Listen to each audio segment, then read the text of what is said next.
As you note, so many of the details featured in the book really are stranger than fiction. But I'm curious when you're looking at Bob Menendez and his corruption trial, those charges, and him ultimately being found guilty, what impact did that have on the recent political landscape? I want to read one of the lines from your book. This is what you write. He contributed to the flagging fortunes of his own party and may even have unintentionally helped usher in the catastrophe of the 2024 election.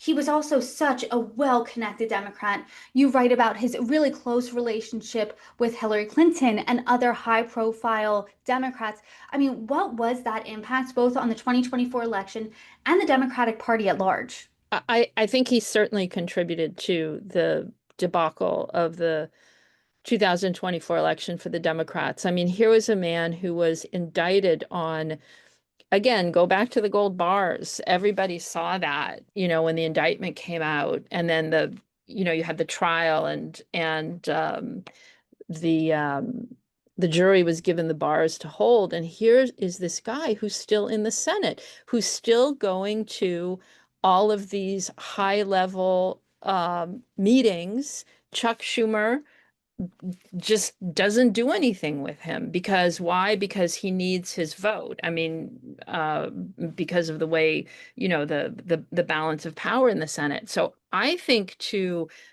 a voter, it's like, come on, guys, get rid of him already. There was like a long runway to getting to Bob Menendez's resignation. At one point he was still going to run. He was going to run as an independent.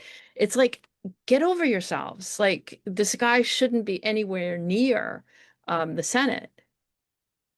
And Thomas, what about you? I mean, what do you think his impact here is both on the party and the election?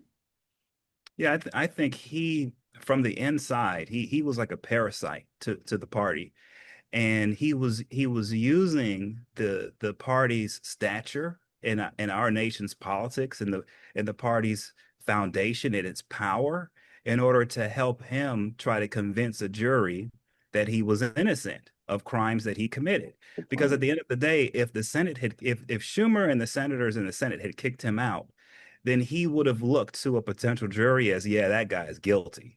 But with him staying in, and with him still staying in the Foreign Relations Committee seat that he had, he wasn't chairman anymore, but he still had his committee assignments. He was still able to receive confidential, secret CIA briefings and stuff like that, where you need top secret clearance. So he was able to do all of that, and that allowed him to tell a potential jury and to tell the voters in New Jersey, look, this is all political. If I had done any of this, if this gold bar stuff was true, don't you think Chuck Schumer and these guys would have removed me a long time ago? The fact that I'm still here proves that they know that this is political, and so please allow me to have my trial, and I'll prove my innocence, and everyone will see that this was just a political hit job.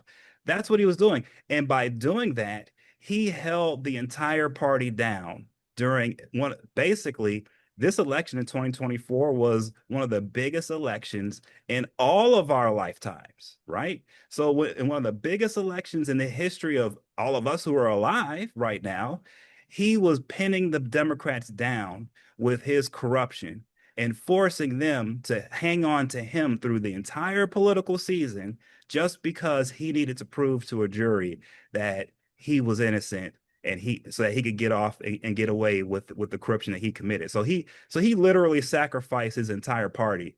And 2024, the election results proved it.